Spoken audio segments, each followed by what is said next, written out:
All right, today we're going to talk about something called energy flexibility.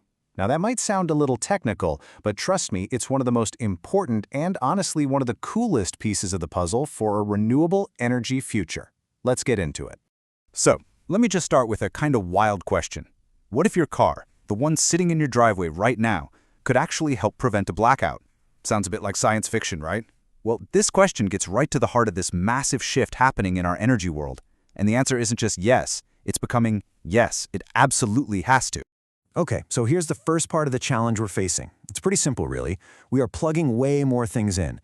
We're electrifying our cars with EVs, we're heating our homes with heat pumps, even big industrial factories are going electric. And all of this is creating a huge spike in demand for electricity. Now, at the very same time, we're changing where we get our power from. We're moving to renewables like solar and wind, which is fantastic. But, they're not always on. The sun isn't always shining, the wind isn't always blowing, so our supply of power is becoming a lot more, unpredictable. And when you put those two things together, soaring, complicated demand on one side and a more variable supply on the other, you get the grid's big challenge. Our whole energy system is feeling a kind of pressure it's just never experienced before. The result? A much more volatile system. A system where what we need, the demand, and what we have, the supply, are constantly falling out of sync. And when that happens, the stability of the entire grid is at risk. The old way of doing things, it just can't keep up. We need a new tool in our toolbox. And that tool, the hero of this whole story, is what we call energy flexibility. This is the key to pulling off the grid's brand new, super high-stakes balancing act. So what is flexibility, really?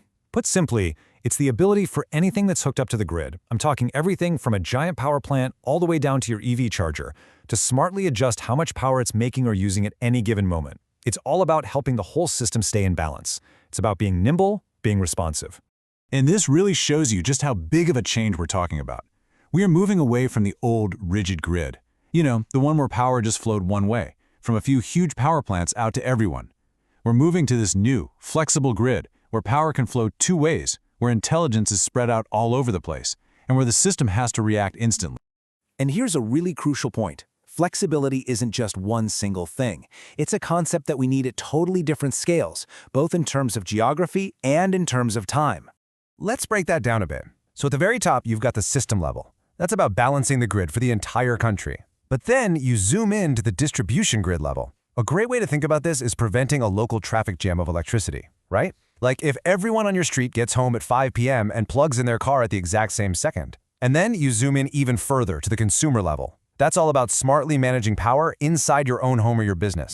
And flexibility also works on completely different timelines. We need it from second to second for that real-time balancing that stops your lights from flickering. We need it over hours or days to do things like shift your EV charging to the middle of the afternoon when solar power is everywhere and super cheap. And then we need it on the huge scale of weeks or even seasons, tackling that massive challenge of how we store energy, like saving up all that summer sun to use in the dead of winter. Now you might be thinking, okay, to solve this, we just need to build a ton of giant new power plants and massive batteries. And yeah, those are definitely part of the answer. But one of the biggest, most powerful sources of flexibility is actually hiding in plain sight. This insight right here is so important. It tells us that this huge, untapped potential for flexibility is already out there, in the things we already own and have built. It's called demand-side flexibility, and it's all about using the stuff we have, just in a much, much smarter way. So, what are these secret weapons? Well, they're the devices all around us. We're talking about EV chargers, heat pumps, the huge heating and cooling systems in commercial buildings, batteries, even large industrial machines.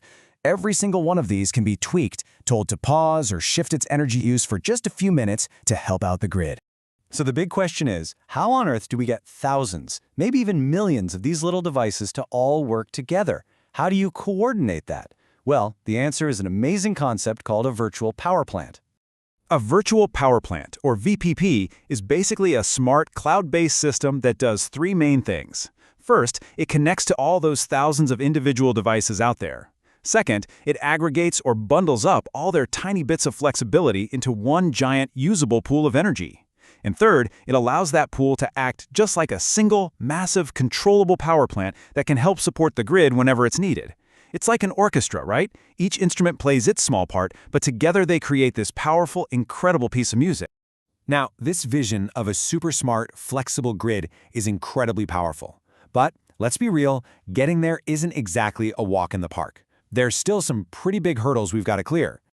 We really need to tackle this on 3 fronts. On the technology side, we need common standards so all these different gadgets can actually talk to each other. Then there's regulation. We've got to update the old market rules so that even a single household can participate and get paid for helping out. And maybe most importantly, there's the people aspect. We have to make sure consumers are comfortable with this, that their data is kept private, and that they actually want to be a part of it. The good news is, we have some incredibly powerful tools to manage all this complexity. Digitalization, think smart meters and connected devices, gives us the network we need. And artificial intelligence, well, AI gives us the brains to forecast, to optimize, and to control this incredibly complex system with an efficiency we've never seen before. And believe me, we are going to need every ounce of that intelligence, because the demand for electricity is just not slowing down. Just look at this. The power needed for data centers and AI alone is projected to more than double by 2030. That is a staggering amount of new demand, which makes smart, flexible energy management more critical than ever. So, what's the big takeaway here? At the end of the day, it's this. Building this new, flexible grid isn't a job for just a few big utility companies anymore. For this whole energy transition to actually work, everyone has to be a part of the system, from the people running the national grid all the way down to you and me in our homes. Which, brings us right back to that first question about your car. The energy system is changing, fundamentally. It's going from a one-way street to a dynamic, two-way network. So the real question now is, are you ready to be a part of it?